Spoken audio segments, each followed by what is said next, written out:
नमस्कार, मैं कुमारी श्रेया। शिक्षा की बात हर शनिवार के इस नए अंक में आप सभी शिक्षा प्रेमियों का हार्दिक स्वागत करती हूं, अभिनंदन करती हूं। आज पुनः आप सभी शिक्षकों के द्वारा पूछे गए सवालों के जवाब के साथ हमारे बीच मौजूद हैं शिक्षा विभाग के अपर मुख्य सचिव doctor S Siddharth sir. Sir, बहुत बहुत स्वागत है आपका। सर, पिछली बार हमने टीआरई 3 के प्रश्नों पर बात की थी।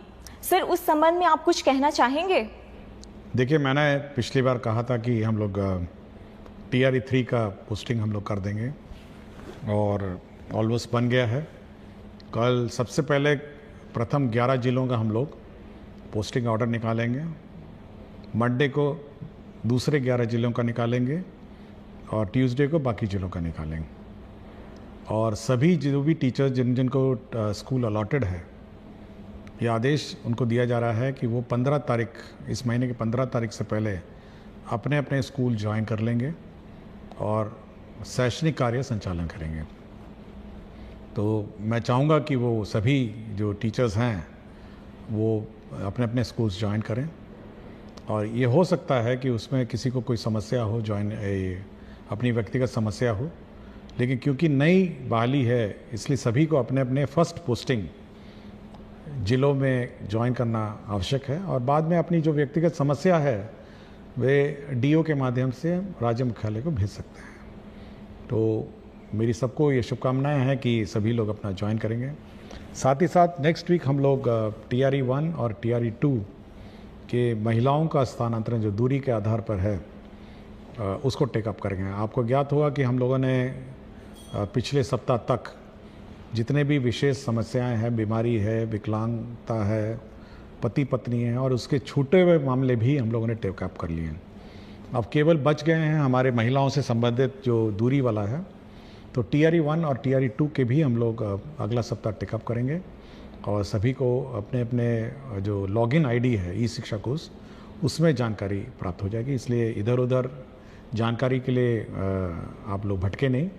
आपको अपने ई शिक्षा कोष के लॉगिन में पहले तो एसएमएस जाएगा और एसएमएस जाएगा जिसके माध्यम से आप ई शिक्षा कोष के लॉगिन में अपना अपना स्थानांतरण जिला देख सकेंगे।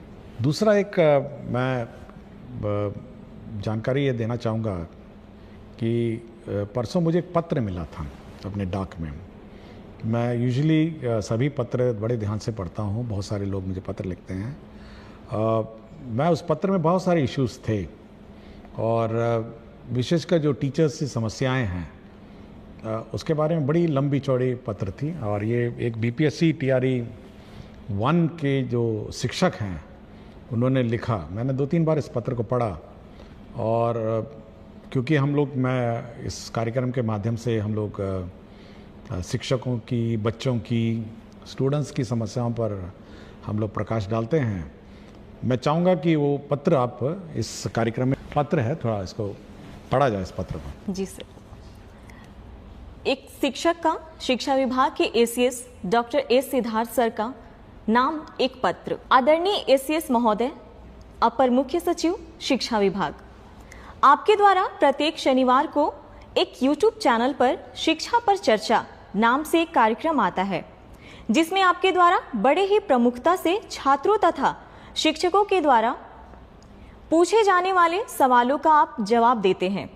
मैंने भी कई दफे उसी चैनल पर कमेंट्स में जाकर अपने प्रश्न लिखे जिसे मैं विभाग के जिले स्तर पर एक व्यापक कमी के स्तर पर देखता हूं, जिस पर मैं आपका ध्यान इस पत्र के माध्यम से आकृष्ट करना चाहता हूं, क्योंकि मेरे वे प्रश्न आज तक उस चैनल पर नहीं पूछे गए हैं। मान्यवर, आपने शिक्षा विभाग में टेक्नोलॉजी का प्रयोग कर खासकर ई शिक्षा कोष जैसे ऐप लाकर एक क्रांतिकारी कदम उठाया है, जिसे इतिहास आपके इस अनोखे नवाचार के लिए सदैव याद रखेगा। किंतु इन सबके बावजूद कुछ ऐसी कड़ियां हैं जिन पर शायद आपकी नजर नहीं गई हैं। मैं इस पत्र के माध्यम से कुछ निम्नवत बिंदुओं के माध्यम से शिक्षकों, जिसे आप सदैव से भविष्य निर्माता जैसे शब्दों से सुशोभित करते आए हैं, के मन की वेदना को कहता हूं। हमने आपकी सदैव सुनी है, अब सुनने तथा इसके समाधान की बारी आपकी है। महाशय, आपने कुछ कर्तव्यहीन शिक्षकों को विद्यालय से बाहर रहने की गुप्त सूचना पर आपने उन पर उनके नैतिक दायित्वों का पालन सुनिश्चित करने हेतु हाजिरी दर्ज करने हेतु ई शिक्षा कोश जैसे ऐप लाए। आपके इस क्रांतिकारी निर्णय ने वास्तविक तौर शिक्षकों की पहुंच को विद्यालय से सुनिश्चित किया। इसके साथ ही साथ इस ऐप ने शिक्षकों का समय पर विद्यालय आना तथा समय के बाद विद्यालय से जाना सुनिश्चित किया। किंतु विभाग द्वारा जिलों को समय से शिक्षकों के वेतन तथा एरियर के भुगतान हेतु राशि भेजने के बावजूद शिक्षकों के वेतन का भुगतान समय से क्यों नहीं? शिक्षकों को समय से वेतन का भुगतान हुआ कि नहीं, इसकी निगरानी ई शिक्षा कोश ऐप से क्यों नहीं?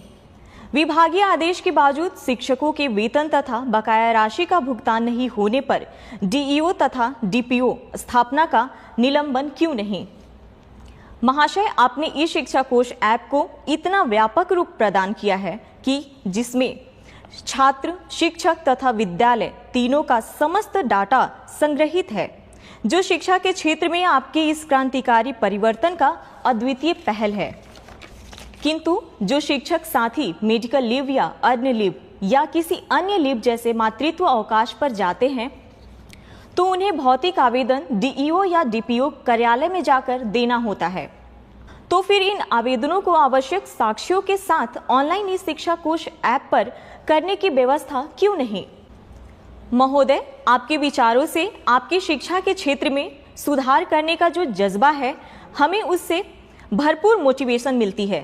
बिहार की स्कूली शिक्षा व्यवस्था को अद्वितीय बनाने का जो स्वप्न आपने और पूरी बिहार की जनता ने जो देखी है, हम उसे पूरा करने में अपना सर्वस्व निछावर कर चुके हैं। हम पूरे मन से, पूरी लगन से बच्चों को पढ़ाते हैं। हम उन बच्चों को भी पढ़ाते हैं जो पढ़ना नहीं चाहते हैं। हम उन अभिभावकों को भी प्रेरित करते हैं जो अपनी बच्चियों को पढ़ाना नहीं चाहते हैं। इतना करने के बाद हमें अपने वेतन भुगतान हेतु तथा बकाया राशि के भुगतान हेतु आपके डीईओ तथा डीपीओ के यहाँ क्यों जाना पड़ता है? हम शिक्षकों को भी अपनी माँ तथा अपने वृद्ध पिता का इलाज कराने हेतु पैसे की आवश्यकता होता है। आपने अपने हालिया भाषण में कहा कि शिक्षक का नौकरी कोई रोजगार नहीं है कि यह पैसे के लिए किया जाए। टीचिंग एक सबसे अलग जॉब है। आपके इस कथन ने मुझे व्यक्तिगत रूप से एक अलग दर्जे पर अपने शिक्षण कार्य हेतु उत्साहित किया। हम अपनी मजदूरी मांगना भूल भी जाएं, मगर हमारा आत्मसम्मान नहीं। आप शिक्षा विभाग के एसीएस होकर हम तमाम शिक्षकों को इतना मान सम्मान देते हैं। आप सभी शिक्षकों को आप कहकर संबोधित करते हैं, किंतु दुर्भाग्यवश आपके डीईओ, डीपीओ तथा उनके कार्यालय के लिपिक, परिचारी सभी लोग हमें अपमानित करते हैं। हमें तुम कहकर, कभी अरे कहकर बोला जाता है। हमें घंटों कार्यालय के बाहर इंतजार कराया जाता है। मान्यवर, आपके डीईओ तथा डीपीओ के दुर्व्यवहार के सामने आपका सारा मोटिवेशन समाप्त हो जाता है। उस पल हमें ऐसा लगता है जैसे शिक्षक बनना हमारे लिए गुनाह हो गया है। महाशय, हम शिक्षक अधिकांशतः आपके डीईओ तथा डीपीओ के कार्यालय में जाते क्यों हैं?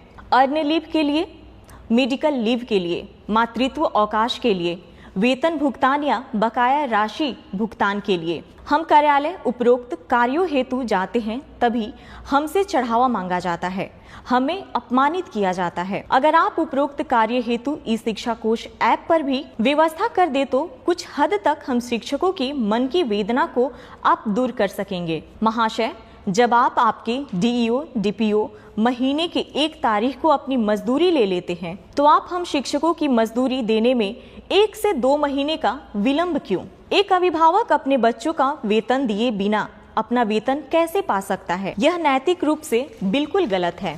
आप भली भांति जानते हैं सर कि भूखे पेट मोटिवेशन भी काम नहीं आता है। आप और आपके डीईओ भाषण इसलिए दे देते हैं कि आपको कभी भी वेतन के लिए आपके अधिकार के कार्यालय का चक्कर नहीं लगाने पड़ते हैं।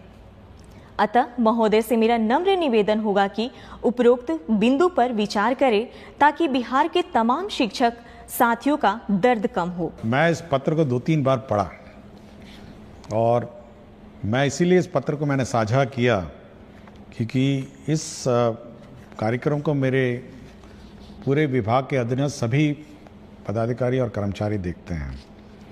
और एक टीचर की वेदना जो है ना, जब वेतन समय पर नहीं मिलने का, उस वेदना को मैं बार बार हर मीटिंग में, जितना भी वीडियो कॉन्फ्रेंसिंग की मीटिंग होती है, मैं उनको कहता हूँ और ये मैं बार बार उनको चेतावनी देता हूँ। और आखिरी लास्ट टाइम मैंने जब मीटिंग किया था तो मैंने यहाँ तक चेतावनी उनको दे दी कि जब तक शिक्षकों का वेतन नहीं मिलेगा तब तक कार्यालय में जो पदाधिकारी हैं और कर्मचारी हैं ग्रुप डी छोड़ के, उनका वेतन की निकासी नहीं की जाएगी। मैंने यहाँ तक लास्ट टाइम कह दिया।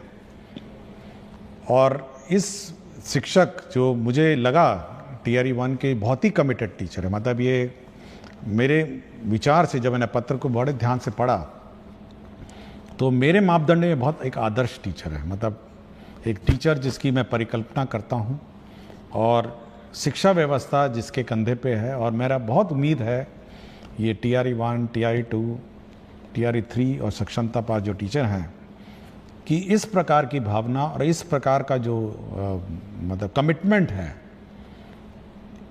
यही हम सभी शिक्षक से चाहते हैं। यह उसका दूसरा उद्देश्य था। लेकिन अब जो देख के मुझे लगा कि हमारे शिक्षक कार्यालय, शिक्षा विभाग का कार्यालय जो है, अब वेतन तभी उसकी निकासी होनी चाहिए जब हमारे टीचर्स का वेतन पहले निकासी होगा। सबसे पहले जो फर्स्ट राइट है, पहले टीचर्स का वेतन निकासी होगा, उसके बाद ही हमारा जो सरकारी कार्यालय है उसका होगा। यह मैं पहले भी कह चुका हूँ और मैंने लास्ट टाइम इसकी चेतावनी भी दी थी। और इस बारे में शिक्षा विभाग बहुत सीरियस है।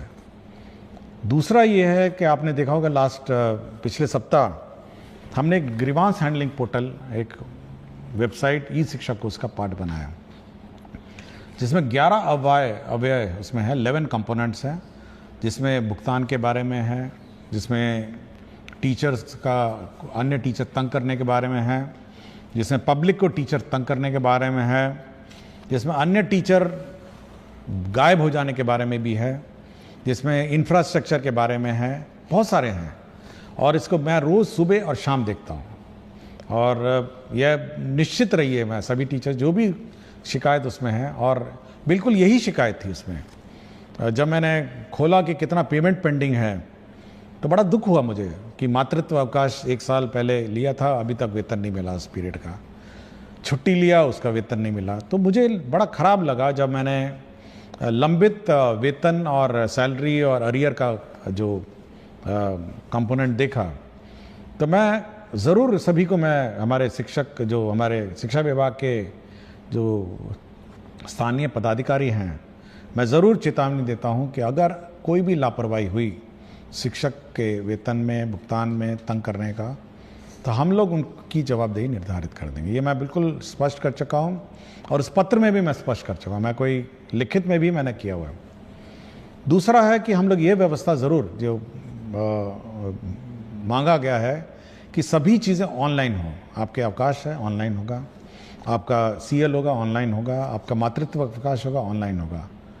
और जहाँ तक का ये आवेदन पत्र हैं, जैसे इन्होंने मेंशन किया है, अर्न लीव है, मेडिकल लीव है, मातृत्व अवकाश है, वेतन भुगतान का बकाया है, ये सभी अब हम लोग ऑनलाइन ही करेंगे। मतलब अब ये जो कार्यालय में कागज़ जमा करना, फिर लोकल जो स्थानीय क्लर्क के बारे में विलम्ब करना, ये बड़ी सीख है। मैं बहुत प्रभावित हुआ इस पत्र के बारे में। शिक्षक ने अपना नाम नहीं बताया, उसने केवल ये लिखा है, एक शिक्षक BPSC TRE 1। तो मैं बहुत प्रभावित हुआ इस पत्र से। और ये मैं अपने ऑफिसर्स को कहूँगा कि ये सभी जो कमेंट्स और जो सुझाव दिए गए हैं, तो इस पर अमल करें और यह सुनिश्चित करें कि जो टीचर्स हैं वो ज़्यादा से ज़्यादा समय अपने विद्यालय में बिताएं। और साथ ही साथ इस बार आपको याद होगा कि हम लोगों ने मध्याह्न भोजन में भी हम लोगों ने प्रधान अध्यापक को अलग करने का निर्णय लेते हुए लोगों ने पायलट प्रोजेक्ट मध्याह्न भोजन का चालू किया है। देखिए, हम लोगों का ये उद्देश्य रहा है कि जो प्रधान अध्यापक हैं उनका जो मूल कार्य है उनका मूल कार्य स्कूल में क्या संचालन हो रहा है, टीचर्स आए हैं नहीं आए हैं, कोर्स जो है जो सिलेबस है वो समय पे पढ़ाया जा रहा है नहीं जा रहा है, यह देखना है। साथ ही साथ बच्चों को किताबें मिल गई हैं, आपके जो रिपेयर्स हैं, छोटे मोटे रिपेयर्स हैं, नल है, बिजली का कनेक्शंस हैं, ये सब है, बहुत सारे बिल्स का भुगतान है। साथ ही साथ बच्चे स्कूल में आ रहे हैं नहीं आ रहे हैं, स्थानीय स्तर पर पंचायतों से जीविका और सभी जो भी स्थानीय जनप्रतिनिधि हैं उनके साथ बैठक करना और एक स्कूल का समन्वय समाज के साथ जोड़ना, तो ये सभी काम बहुत बड़ा काम है ये सब।